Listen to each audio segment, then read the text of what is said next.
Saludarnos a todos. A lo largo del cursado de esta materia hemos aprendido conceptos, metodologías, estrategias de abordaje.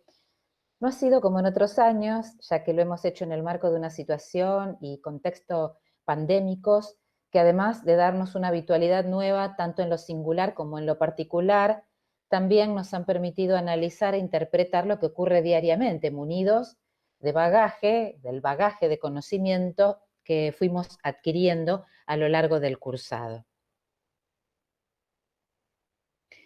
Sabemos muy bien sobre el carácter histórico y social del lenguaje. Las palabras son depositarias del dinamismo y la adaptabilidad que refleja el progreso de nosotros como hablantes y de todos los usuarios que habitualmente utilizamos una lengua. Han transcurrido diversos seminarios y tutorías en los que pudimos debatir sobre la polisemia y la multiplicidad de conceptualizaciones sobre un mismo término o sobre una perspectiva de trabajo. Dado ese carácter histórico del lenguaje, es muy poco probable que hoy en día un determinado término esté sometido a las restricciones que predominaron durante el periodo en que fue usado por primera vez. Un concepto que ha desarrollado a lo largo de estos años de carrera y que fue abordado en el seminario de metodología es el término paradigma, que ha tenido una importante evolución histórica desde que fue usada primigeniamente por los griegos, por Platón más específicamente, hasta la época actual, cuando el físico y filósofo Thomas Kuhn lo retomara y desarrollara, adquiriendo una notable relevancia en el ámbito de la epistemología y también del quehacer científico en general. Así es como hemos evaluado a lo largo de estos seminarios y de nuestros trabajos más del orden de lo práctico con los docentes, la polisemia de estos términos, que son epidemiología, lo que es la salud, y esta intencionalidad que tuvimos los docentes de pensar cómo transformábamos la terminología del riesgo a la vulnerabilidad, con todo lo que esto en lo práctico conlleva, de la causa a la determinación social, de la vigilancia al monitoreo participativo, de la programación a la estrategia, de lo cual y cuantitativo a lo crítico.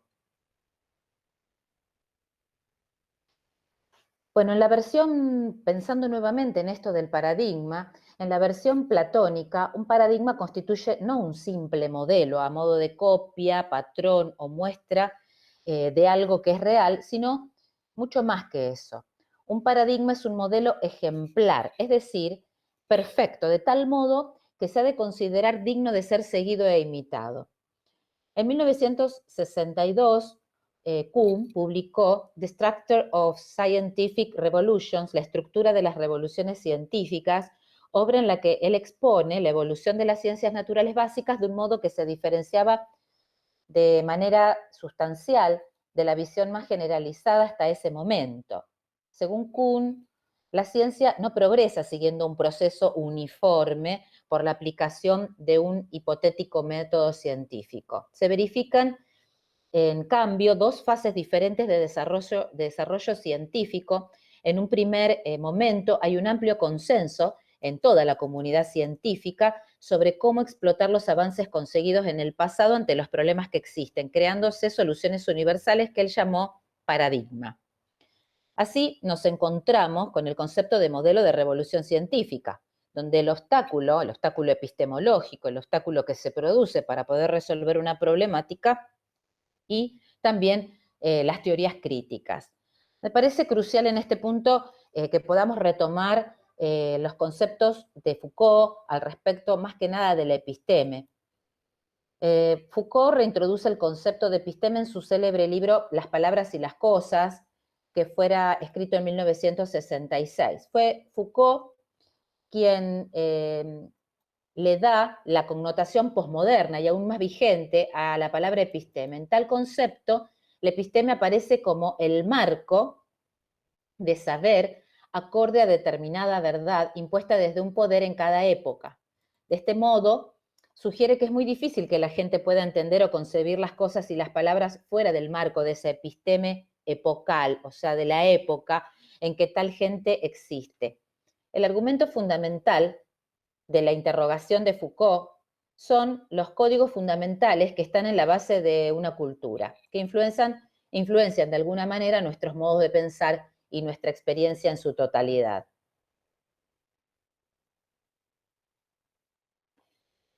Ese es el sentido dialógico o dialéctico, podemos decir, espiralado, que hemos querido darle a nuestros seminarios. Por eso intentaremos pensar cómo se transforma o puede transformar una práctica y cómo es el devenir y sus transicionalidades. Y allí vamos entonces a pensar cómo transicionamos de la vigilancia epidemiológica tradicional al monitoreo participativo y estratégico.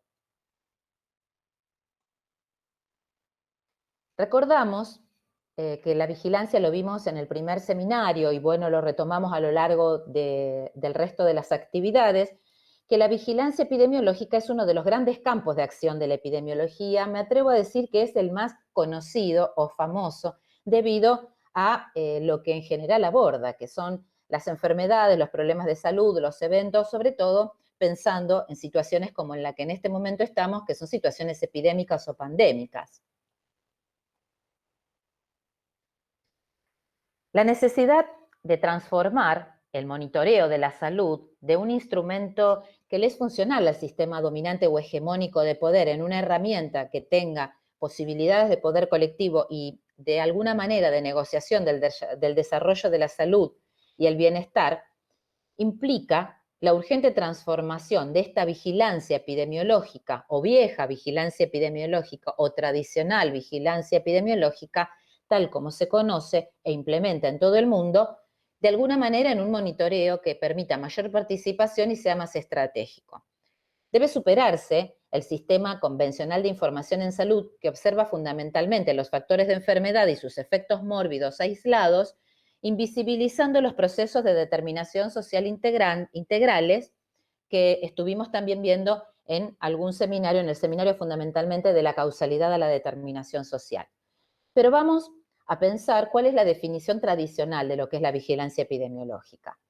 Se entiende por vigilancia epidemiológica a la recolección y análisis de los datos registrados en forma sistemática, periódica y oportuna, convertidos en información integrada estrechamente con su divulgación a quienes tienen la responsabilidad de intervención y a la opinión pública. Analizar los datos que aporta la vigilancia epidemiológica nos permite conocer la distribución de los factores que afectan de manera directa o indirecta la salud de una población, identificando precozmente los hechos que impliquen un riesgo para la salud colectiva. Es sustento para la planificación, ejecución y evaluación de las acciones de salud y una de las principales herramientas para conocer el comportamiento de las enfermedades, en particular de las que tienen potencial epidémico, permitiendo generar acciones para limitar su impacto.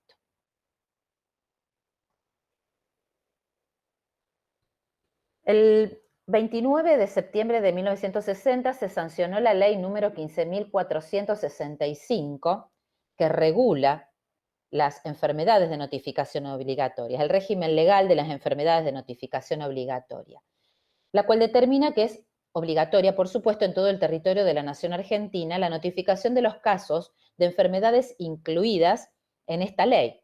La nómina se actualiza según la situación epidemiológica de las enfermedades y los compromisos internacionales contraídos sobre eliminación o reducción de la misma. Recuerdo entonces que hay varios niveles, uno de ellos que es el nivel rector, que es el nivel nacional, que es el que define cuáles son las enfermedades de notificación obligatoria, que está regulado a través del sistema de vigilancia nacional que pertenece al Ministerio de Salud de la Nación. Un área jurisdiccional que pertenece al Ministerio de Salud de cada una de las provincias y luego hay instancias del orden de lo local.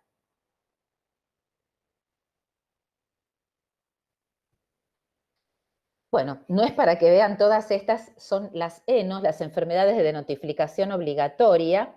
Desde el Sistema Nacional de Vigilancia Epidemiológica Nacional se han seleccionado 96 eventos de notificación obligatoria.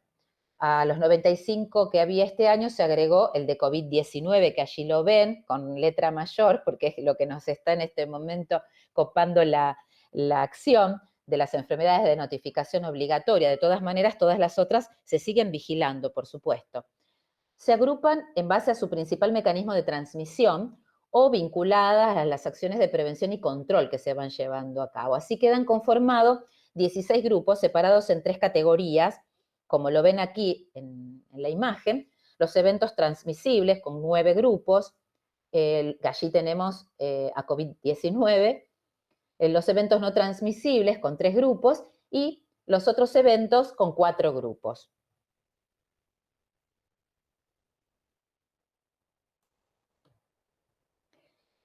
Bueno, ya vimos la definición de vigilancia. Ahora bien, ¿cuáles son las estrategias que se llevan adelante para vigilar? ¿Cómo se vigila? Para la vigilancia de las senos, de las enfermedades de notificación obligatoria, se utilizan diferentes estrategias. Incluso para un mismo evento, que son todos los que vimos anteriormente, se seleccionan más de una estrategia. Son la vigilancia clínica, que tiene carácter universal, se notifica ante la sospecha clínica del médico tratante, respetando la definición correspondiente de caso sospechoso. Aquí podemos ir pensando lo que nos está ocurriendo ahora con COVID-19, o sea, la definición de caso sospechoso, como recordamos, fue cambiando a lo largo de la pandemia, desde el comienzo declarado como pandemia el 11 de marzo hasta este momento, fue cambiando la definición de caso sospechoso. Le da sensibilidad esta estrategia y oportunidad al sistema de notificación.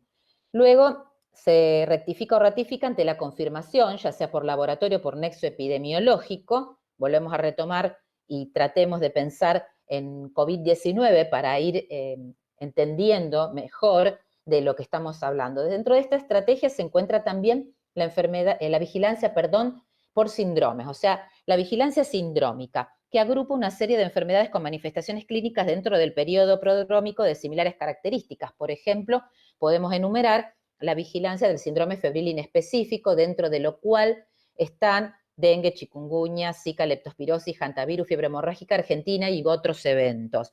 O síndrome como síndrome febril exantemático, dentro de lo cual están rubeola, sarampión y otras enfermedades más que comparten estas características sindrómicas.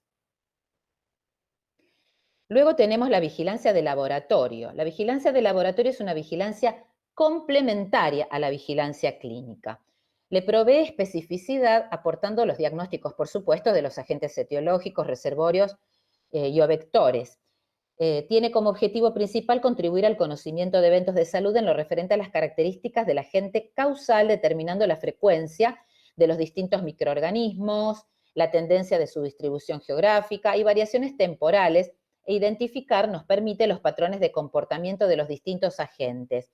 Aquí les recuerdo entonces que tenemos la definición de caso sospechoso que se puede confirmar, ya sea como con alguna medida laboratorial, o sea, esta vigilancia de laboratorio, que pueden ser metodologías como, en este caso, pensemos en COVID, ¿no? El hisopado con la PCR, o sea, biología molecular, o la antigenemia, que también nos permite la resolución de este diagnóstico por laboratorio, pero también se puede hacer este diagnóstico, esta confirmación, sin la necesidad del laboratorio, o sea, esta vigilancia complementaria. Simplemente con la vigilancia clínica, que es la universal, y se puede asumir como nexo epidemiológico, o sea, una persona que estuvo en contacto con otra persona COVID positiva, que tiene la clínica necesaria, o sea, la definición de caso sospechoso, y de esa manera lo podemos asumir como caso confirmado por nexo. Allí vamos entonces con dos definiciones importantes, la de caso sospechoso, la de caso confirmado, por supuesto, la de caso descartado y la de caso probable, que nos sirve en algunas enfermedades, no en todas, pero por ejemplo, para algunas como leptospirosis, teniendo un laboratorio inicial positivo con ELISA, nos alcanza para poder definir la probabilidad, pero no la confirmación, ya que necesitamos una segunda muestra para confirmarlo. Estas son los cuatro conceptos importantes al respecto de caso. Luego tenemos la vigilancia centinela. Se han implementado 3 tipos de esta estrategia en nuestro país, como unidad centinela, médicos centinela y grupos centinelas. Actualmente no utilizamos la estrategia de sitios centinela, pero sí la de unidades médicos y grupos. Como ejemplo, es importante recordar la unidad centinela de síndrome urémico hemolítico, por ejemplo, la de colisiones, que también tenemos una unidad centinela, y la unidad centinela, que me parece que es muy importante, que es la de enfermedades respiratorias, fundamentalmente símil, enfermedad tipo influenza. Esta unidad centinela es muy importante porque nos permite a lo largo del año ver qué tipo de virus respiratorios están circulando. Probablemente cuando pase, sea pospandémica la situación en la que estamos, o sea, podamos dar por finalizada la pandemia COVID-19, o sea, SARS-CoV-2, se una a la vigilancia centinela de enfermedades respiratorias. Pero bueno, esto es un deseo por ahora. Con respecto a estudios especiales, se trata de estudios epidemiológicos que se realizan periódicamente para vigilar tendencias de eventos. Generalmente son estudios transversales de prevalencia, se usan para obtener líneas de base y luego se aplican con una determinada periodicidad para conocer los cambios en la tendencia relacionados con implementación de medidas de control. Por ejemplo, las encuestas de factores de riesgo para enfermedades no transmisibles que se hacen en general una vez cada 6 meses o una vez por año, las encuestas de cero prevalencia para Chagas en niños menores de 5 años y algunos otros estudios especiales que se realizan como estrategias de vigilancia.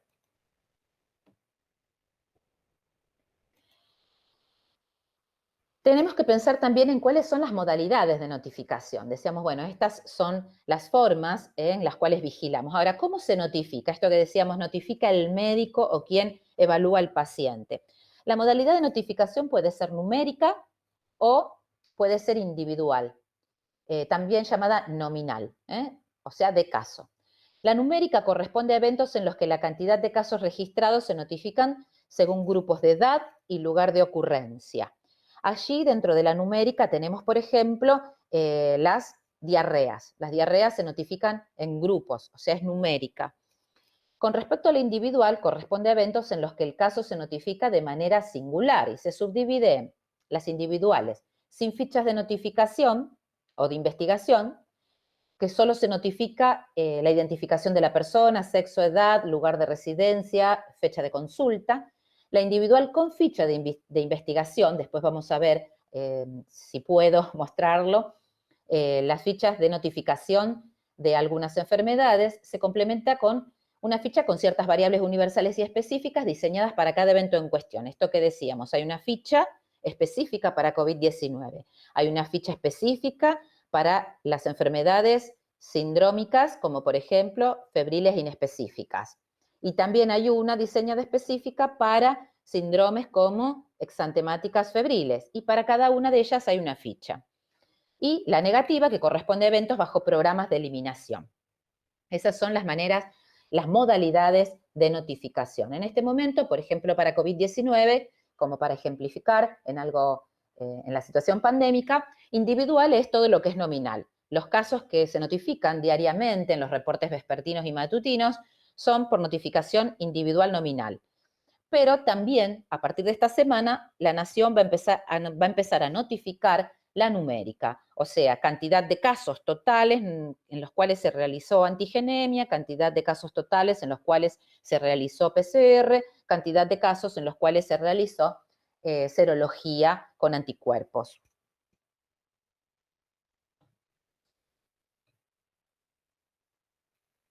Teniendo en cuenta la frecuencia e impacto en salud de las personas y la comunidad, así como la necesidad de lograr una oportuna y adecuada notificación para facilitar la implementación de acciones de investigación y control, se define la periodicidad de la notificación en inmediata, semanal y otras.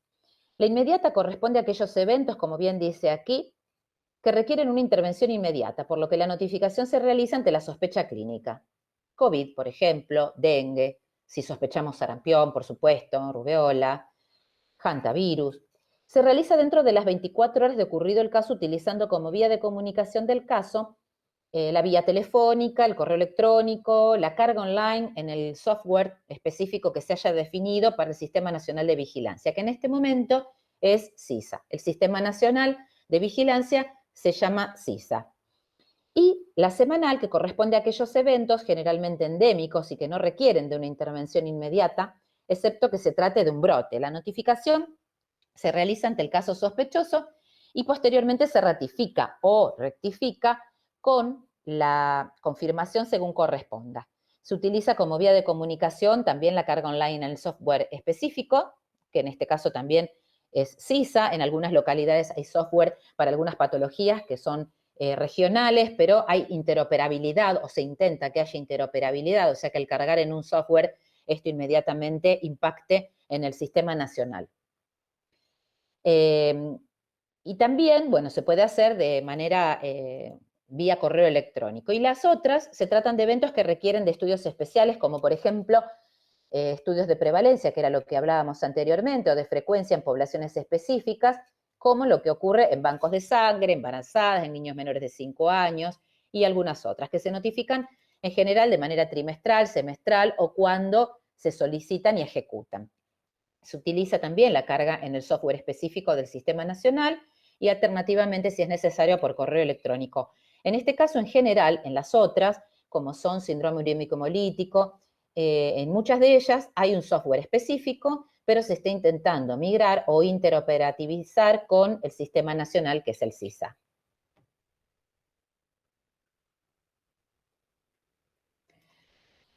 Con respecto a los instrumentos de recolección de la información en vigilancia epidemiológica, los servicios de salud cuentan con planillas específicas. Vamos a hablar de planillas, pero pensemos que cuando hablamos de planilla ya casi no existe el sistema en papel. Está casi todo informatizado. Si bien el papel todavía circula, se intenta que todo vaya a sistema informático.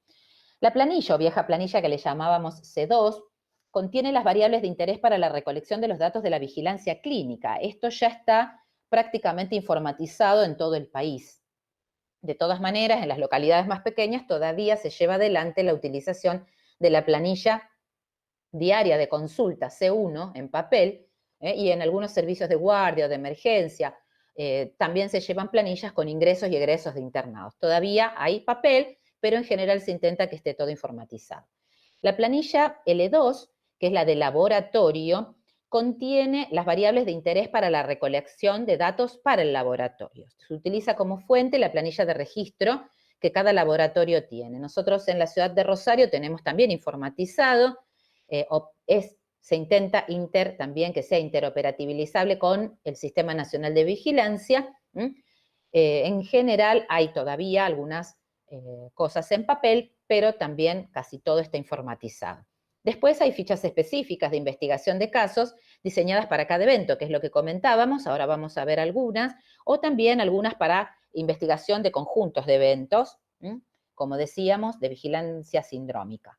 Y también están las fichas específicas para vigilancia centinela, que tienen otro formato. Y algunas otras de formato específico para investigación de brotes, sobre todo para los brotes para las toxoinfecciones alimentarias o llamadas ETA, enfermedades de transmisión de toxoinfección alimentaria, y otros para otros brotes de otras etiologías.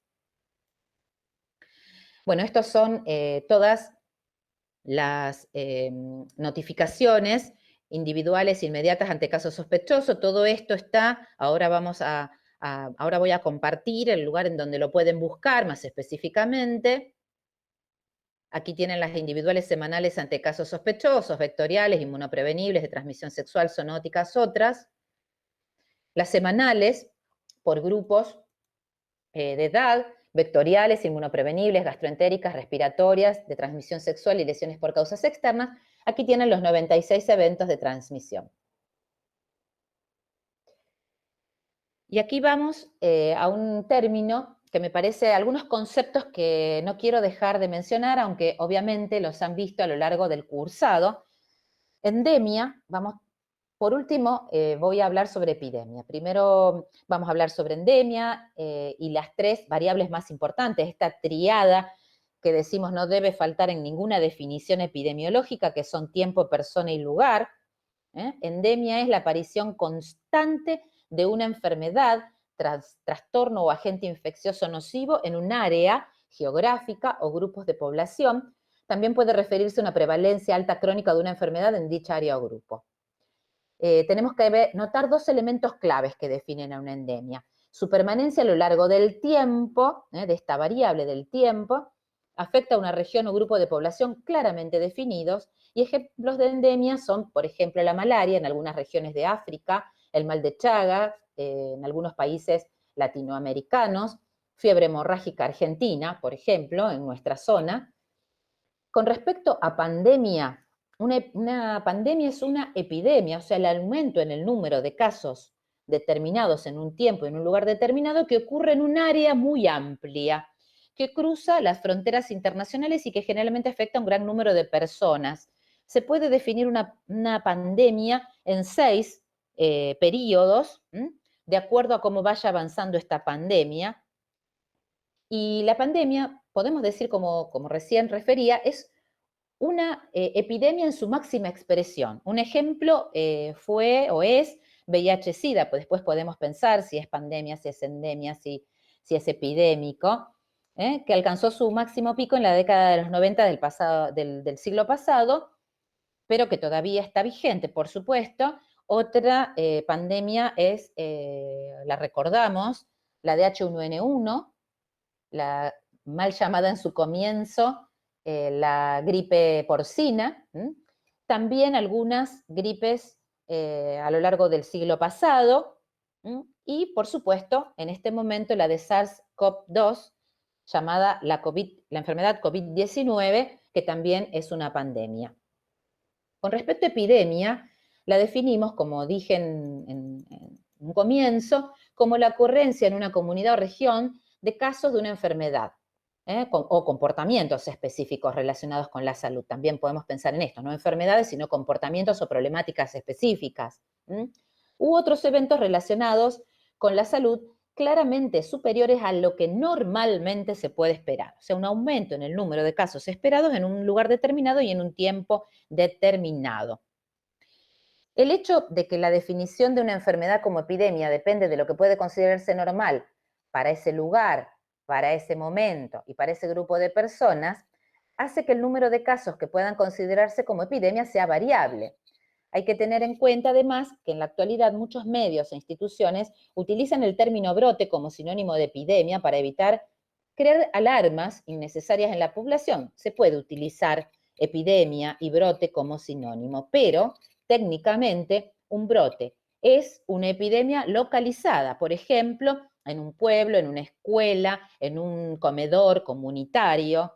Un ejemplo de epidemia también es el repunte, esto decíamos con respecto a brote, ¿no? Y un ejemplo de epidemia es el repunte anual de casos de gripe durante los meses de invierno, que llamamos el periodo epidémico estacional, por ejemplo.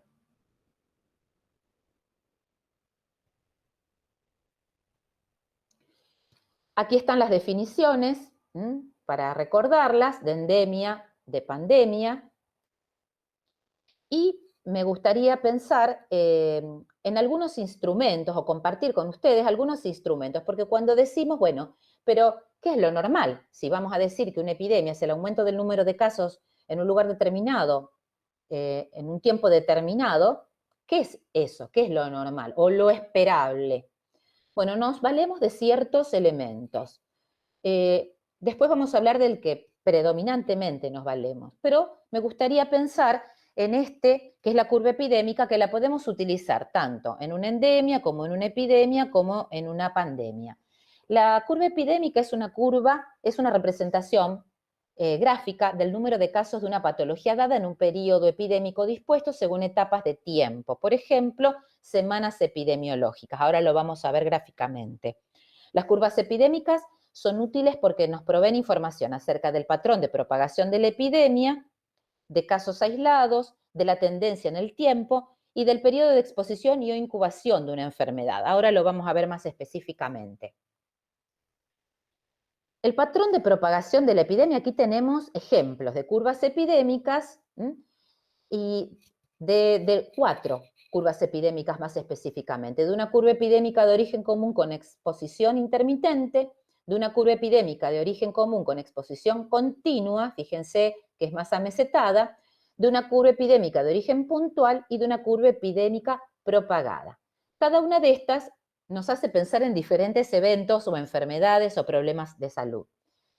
La forma global de la curva puede revelar el tipo de epidemia, si es de origen común, puntual o propagado. Una epidemia de origen común es aquella en la cual la gente está expuesta intermitentemente o continuamente a una fuente dañina común. El periodo de exposición puede ser corto o largo. Una exposición intermitente en una epidemia de origen común frecuentemente resulta en una curva o epicurva con picos irregulares que reflejan el tiempo y la extensión de la exposición, como lo vemos en esta figura número 1, que muestra un ejemplo de una epidemia de origen común con exposiciones intermitentes. La exposición continua hará que los casos aumenten gradualmente y posiblemente en meseta más que en pico. Nosotros en este momento con COVID estamos observando esta curva, si bien tuvimos una curva epidémica de origen común con exposición intermitente en un comienzo, cuando ustedes ven la curva, tuvimos pequeñas curvas a lo largo de los meses de marzo, abril, mayo, junio hasta julio, más específicamente, y a partir de la última semana de julio comenzamos a tener el ejemplo de una curva epidémica que en este momento, con exposición continua, está más del orden de lo amesetado, o sea, con un amesetamiento. También se puede ver esto en la curva pandémica de la epicurva de nación, a nivel nacional. Así vemos en esta figura, en la figura 2, un ejemplo de exposición continua. Una curva epidémica con una pendiente aguda hacia arriba y una pendiente gradual hacia abajo típicamente describe una epidemia de origen puntual, como puede ser, por ejemplo, lo que vemos con dengue. Durante los meses de verano, nosotros vemos una curva con estas características, una curva que tiene origen puntual y describe un aumento, una pendiente aguda hacia arriba y una pendiente gradual hacia abajo. Esto también podría verse con COVID-19 si no se tomara ninguna medida. O sea, si tuviésemos flexibilización absoluta y no se tomasen medidas para mesetarla, veríamos este tipo de curva. Ya posteriormente a lo que ocurra en los próximos meses veremos qué tipo de epicurva vamos a tener con COVID-19 en estos meses. Con respecto, bueno, a la curva epidémica propagada, que es la última curva epidémica, es aquella que pasa de persona a persona, en general, por lo cual este tipo de epidemias pueden durar más que las de origen común y pueden llevar a múltiples oleadas de infección si ocurren casos secundarios y terciarios. También es lo que se está viendo hoy, este tipo de curva epidémica propagada, lo que se observa en Europa en este momento, pero también tenemos este tipo de curvas más clásicas en algunas enfermedades como son las enfermedades febriles exantemáticas, en rubeola, en sarampión, solemos tener este tipo de curvas que son de tipo propagada.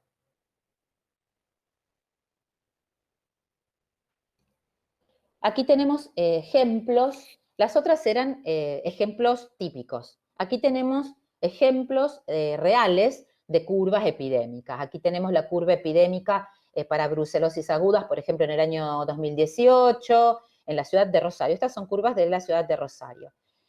También tenemos la de Coqueluche, fíjense el tipo de curva allí. Como ven en colores están, estos son colores internacionales. En rojo siempre caso confirmado, en azul los probables, en amarillo los sospechosos y los verdes los descartados. También está la de leptospirosis del año 2018 y la de casos de influenza para el mismo año.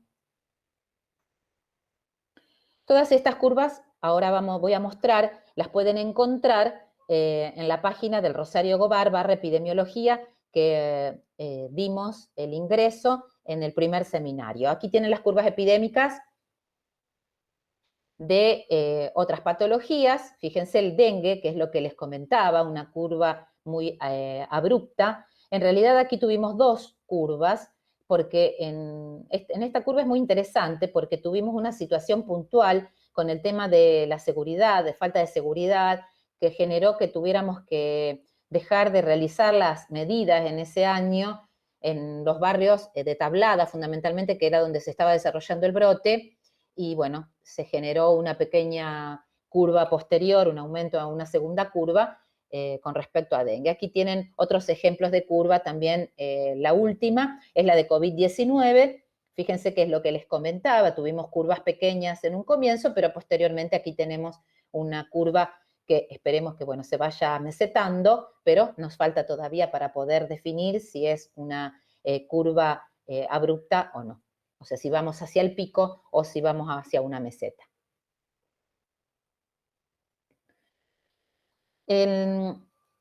También en las tareas de vigilancia epidemiológica en una población es sumamente importante conocer cuán endémica es una determinada enfermedad en dicha población o grupo de personas en un momento determinado del año, y el canal endémico, corredor endémico, es un instrumento que es crucial. Nos permite ver representada gráficamente la incidencia actual de una patología sobre la incidencia histórica de la misma, dando lugar a la detección temprana de cifras anormalmente altas o bajas de los casos de la enfermedad en estudio. Este instrumento es crucial para poder saber si estamos en una epidemia o no estamos en una situación epidémica. Ahora vamos a ver los ejemplos. Aquí ven cómo podemos observar o cómo lo podemos describir el corredor o canal endémico. Hay una zona de éxito, que es la zona verde, una zona de seguridad, se definen cuartiles. No vamos a demostrar ahora o a contar metodológicamente cómo se construye el corredor o canal endémico, sino a cómo podemos hacer la lectura del mismo. Hay una zona de éxito, una zona de seguridad, una zona de alerta y una zona epidémica.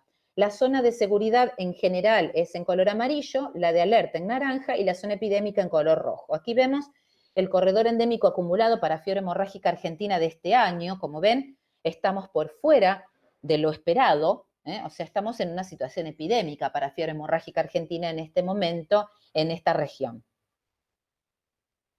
con un aumento en el número de casos esperados para esta época del año y obviamente en la región. Otro instrumento, después vamos a ver otros canales, pero es otro instrumento que me parece sumamente interesante es la georreferencia, porque nos permite pensar, es una técnica de posicionamiento espacial de una entidad en una localización geográfica única y bien definida en un sistema de coordenadas y datos específicos. Aquí vemos la distribución territorial de casos, como puede ser para dengue, en la ciudad de Rosario, pero se utiliza para distintas localidades o distintas circunstancias. Aquí tenemos en esta imagen cómo podemos utilizar estos instrumentos, tanto la curva epidémica, el corredor acumulado o endémico, esto es para leptospirosis más específicamente, y la distribución territorial o georreferencia de casos. Aquí tenemos otras curvas epidémicas, otra geolocalización, y, por supuesto, es fundamental, ¿no?, el trabajo que se hace en gráficos, en tablas, para poder evaluar cuál es la situación. Aquí voy a intentar ingresar a nuestra página, que es la del Rosario Gobar, para que puedan ustedes ver.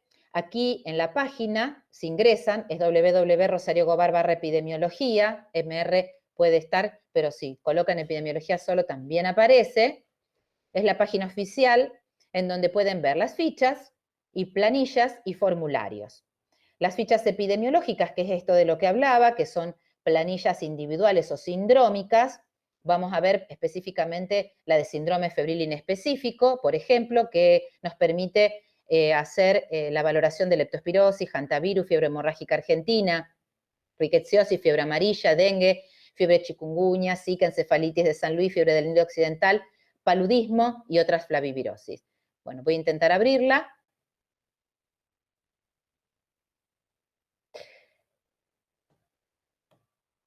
Aquí tienen el archivo en donde pueden observar la ficha de investigación de casos de síndromes febriles. Esto es lo que ustedes en un centro de salud, en un efector, deberían abrir y poder, a partir de este ingreso en esta ficha, completarla y mandarla con la muestra de sangre en el caso de que se tome una muestra de sangre. Y si no se toma muestra de sangre, enviarla directamente por el mismo circuito al laboratorio. Eso llega inmediatamente a las áreas de laboratorio y epidemiología, y de esa manera están los alertas al respecto de las enfermedades de notificación obligatoria.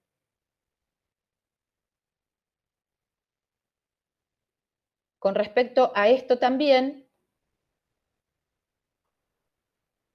aquí tienen la posibilidad en este en esta página, de poder observar lo que ocurre en tiempo real para cada uno de estos eventos que observamos. Los eventos de notificación obligatoria, que son todos estos eventos, por ejemplo, bueno, ¿qué está ocurriendo? Vamos a COVID-19, que es la patología o el problema estrella en este momento, pandémico. Entonces, ustedes pueden observar aquí lo que ocurre diariamente, esto se levanta en tiempo real, cuál es por semana epidemiológica la cantidad de casos de COVID-19 hasta el momento, la cantidad de casos recuperados y la cantidad de personas fallecidas por COVID, lo observan aquí, esto se levanta en tiempo real. Y la curva epidémica de casos notificados para fecha, según la clasificación epidemiológica de casos para la ciudad de Rosario, según la fecha de inicio de síntomas. Ustedes aquí entonces tienen esta información no solo para COVID-19, sino también para cualquier otro evento que se necesite o se requiera. Vamos a volver entonces.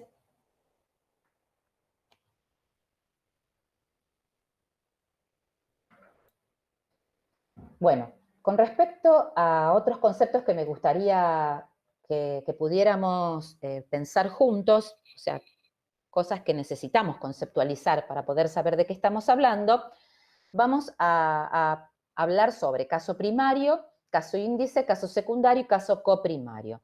Todo esto pensando, por supuesto, en una epidemia y en una situación de brote.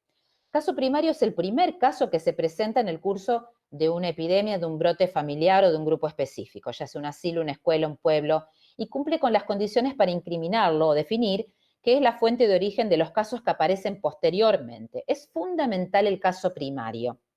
A veces se confunde con el caso índice. El caso índice es el primer caso que nos llama la atención, o sea que al investigador le llaman la atención y origina una serie de acciones, visitas, pasos necesarios para conocer el foco de infección. O sea, a partir del caso índice, muchas veces es que tenemos que ir a buscar el caso primario. Ejemplo, una persona llama por teléfono, un médico nos llama por teléfono y nos dice, tengo en el centro de salud una persona con dolores musculares, articulares, fiebre, y me parece que es dengue. Bien, nosotros investigamos, ese es el caso índice, es el primer caso del cual tenemos notificación.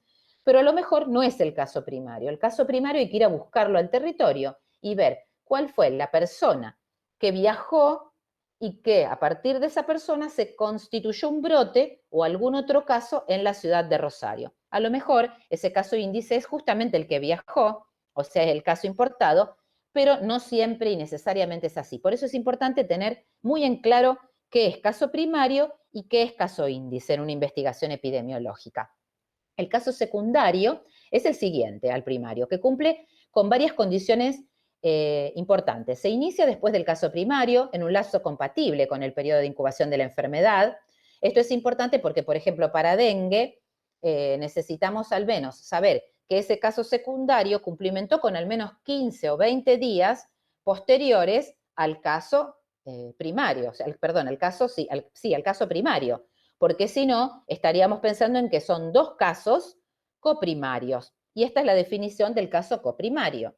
Un caso coprimario es el caso siguiente al primario dentro de un periodo inferior al de incubación, de tal manera que podemos inferir que tiene un origen común con ese caso primario. En dengue, que es mucho más simple de pensar, si un mosquito picó a dos personas en simultáneo, las dos personas van a tener ese mismo proceso. A lo mejor una se inicia 48, 72 horas antes, pero entre ellos no va a haber el tiempo suficiente de diferencia como para pensar que es un caso secundario y vamos a pensar que es un caso coprimario.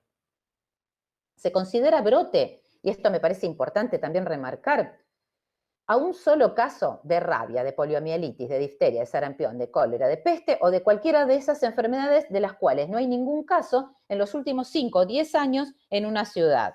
Para la construcción de un canal endémico, esto, bueno, no lo dije, pero es importante, para construir un canal endémico se toma la tasa de incidencia de los últimos 5 años, perdón, por norma, 5, 7 o 10 años, dependiendo de lo que habitualmente se tome. Entonces, necesitamos esos 5 años para definir si se considera un aumento en el número de casos o no. Pero hay algunas enfermedades que no tenemos habitualmente, como por ejemplo, no tenemos rabia en la ciudad de Rosario. Entonces, un caso de rabia en la ciudad de Rosario se constituiría en un brote. Un caso de poliomielitis se constituiría en un brote. No necesito para eso el canal endémico.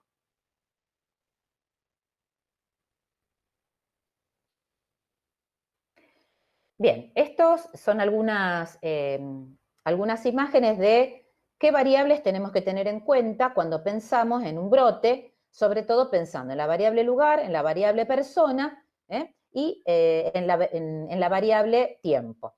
En la variable lugar podemos pensar si es una población cautiva o es una población abierta. Si es cautiva, un refugio temporal, una escuela, una empresa. Si es abierta, si es un brote que se produce en una ciudad, en un pueblo o una región. De acuerdo a la variable persona, esto que decíamos de la tríada, vamos a identificar el impacto que tiene, de acuerdo a la edad y el sexo, y vamos a tener que conocer la magnitud de este brote y su trascendencia. Con respecto al tiempo, es importante tener en cuenta el periodo de exposición, el periodo de incubación máximo y el periodo de incubación mínimo. Esto es muy importante en las enfermedades de transmisión de persona a persona, fundamentalmente, también en las vectoriales. Pero en las de persona a persona es fundamental, sobre todo en sarampión, para poder ir a buscar el caso, esto que decíamos, el caso primario, poder definir si es el caso primario o no. Esto es crucial. Y con respecto a la investigación, con respecto a lo que planteábamos anteriormente, veremos si la frecuencia es esporádica estacional, si es una distribución focal o diseminada, si tiene factores causales inmunoprevenibles, infecciosos, parasitarios, tóxicos, físicos, y lo que decíamos al respecto de la transmisión, que también lo podemos ver con la epicurva, si es una fuente común, propagada o mixta. Estos son los pasos que tenemos que tener en cuenta frente a un brote.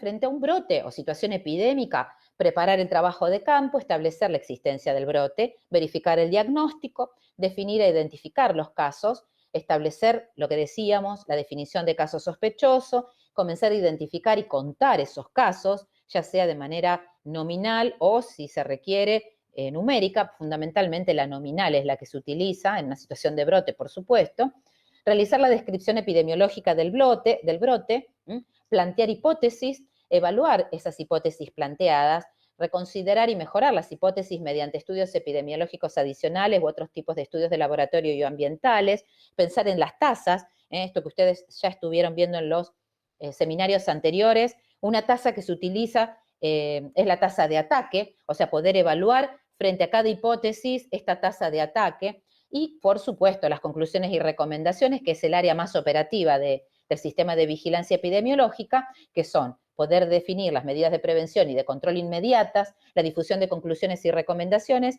el informe preliminar y final a las autoridades sanitarias y cómo se realiza la publicación. Ha habido en esta pandemia, cuestiones del orden de lo comunicacional que han sido muy discutidas a nivel nacional, internacional, de la Oficina Panamericana, de la Organización Mundial de la Salud, que también son muy importantes para poder discutir con los tutores, sobre todo en las últimas semanas y meses. Bueno, y una definición que me parece crucial que podamos retomar también es la de enfermedad emergente y reemergente. Una definición sencilla de lo que es una enfermedad infecciosa emergente consiste en afirmar que es la provocada por un agente infeccioso recientemente identificado y anteriormente desconocido, capaz de causar problemas de salud pública a nivel local, regional o mundial. Podemos pensar en COVID-19, por supuesto, como una enfermedad emergente, una enfermedad nueva. También podemos pensar en enfermedades emergentes como fue Zika. Zika es una enfermedad emergente. Tuvimos su primera descripción en el año 1948, si no recuerdo mal, y para nosotros fue en Latinoamérica nueva durante el año 2017-2018. Las enfermedades reemergentes se refieren al resurgimiento de enfermedades que ya habían sido aparentemente erradicadas o su incidencia había disminuido. Dengue es lo más característico, que fue erradicada en la década del 60 y que posteriormente comenzó a resurgir en todas las Américas. Son todas aquellas enfermedades infecciosas conocidas que después de no constituir un problema de salud, aparecen nuevamente cobrando proporciones epidémicas, como también pueden ser otras que han reemergido a lo largo de todo este tiempo y otras que pueden reemerger y que pueden generar problema en distintas localidades. Bueno, una de ellas, fiebre amarilla, que en el norte de nuestro país estaba presente y que posteriormente se pudo ir eliminando. Otras enfermedades reemergentes que tienen que ver con factores demográficos y de comportamiento, factores tecnológicos e industriales, son variables o situaciones que tenemos que ir contemplando cuando pensamos en la emergencia y en la reemergencia. Factores derivados del desarrollo económico y utilización de la tierra, del comercio internacional, de la globalización, de la adaptación y el cambio de los microorganismos y, por supuesto, a las políticas de salud pública. No quiero hablar de los determinantes de la LONDE, pero porque quiero que superemos esa instancia pensando en determinación social y en componentes más críticos de la epidemiología, pero podemos también de alguna manera hacer algunas asociaciones al respecto.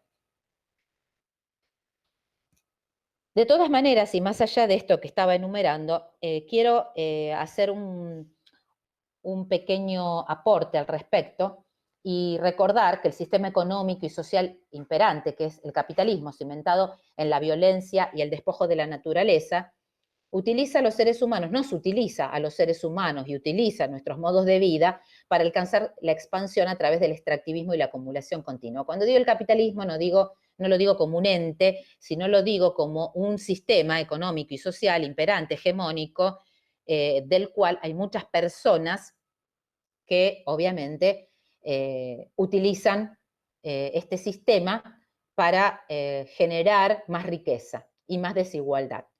No existe modernidad, como dice aquí, sin colonialidad, ni capitalismo sin extractivismo. La actual ofensiva extractivista que hoy asedia nuestros territorios tiene raíces históricas profundas que se remontan a 1492, a los tiempos de la conquista y el saqueo de América, de Latinoamérica, de la Via Yala, pero que claramente en las últimas 2 décadas se ha intensificado profundamente y profundizando aún más la posición colonial, la posición periférica, dependiente y subordinada de nuestro continente en el mundo. La violencia y el despojo son los mecanismos que aceitan esta modalidad de acumulación, esta modalidad de desigualdad, esta modalidad de acumular para algunos y de excluir a muchos otros, a la mayoría. Lo que quiero decir es que no hay extractivismo sin violencia ni despojo, a pesar de que estos métodos aparecen como colaterales, excepcionales, anómalos y accidentales, y ahí hay una foto de las últimas horas de lo que está ocurriendo aquí en la ciudad de Rosario y ocurre en el mundo en este momento con la quema indiscriminada, el saqueo indiscriminado, con esta modalidad de incendios que lo que intenta es generar más espacios para el monocultivo, más espacios para la venta inmobiliaria y para la producción agropecuaria, tanto de ganado como de cultivos, que perjudican en general a nuestro ambiente, perjudican a la tierra. Todo esto no es accidental y no son daños colaterales de situaciones puntuales, sino que esto tiene raíces hondas en el saqueo, en el patrón extractivista que hay en América Latina desde hace muchos siglos. En definitiva, creo que podríamos aplicar, creemos los docentes de nuestra cátedra, que podríamos aplicar a la discusión sobre el monitoreo participativo y estratégico lo que dijéramos en su comienzo para la epidemiología en general, en aquel primer seminario en el cual describimos la epidemiología. Y aquí tomo nuevamente el concepto de Jaime Breil, de epidemiología crítica, que plantea que la epidemiología crítica va en busca de una nueva visión de la ciencia, de lo que es el conocimiento duro y de lo que es una intervención eficaz. No quiere ser apenas un nuevo arreglo de viejas ideas y fórmulas funcionalistas vestidas con el ropaje seductor de una tecnología de punta. Y lo digo en función también de la posibilidad que tenemos nosotros aquí en este momento de profundizar sobre lo que es la pandemia como hecho social y tratar de despojarla de alguna manera sin dejar de pensar en las cuestiones más del orden de lo biológico, que son las que copan y cooptaron todo devenir de la pandemia de coronavirus, de COVID-19 a lo largo de estos meses.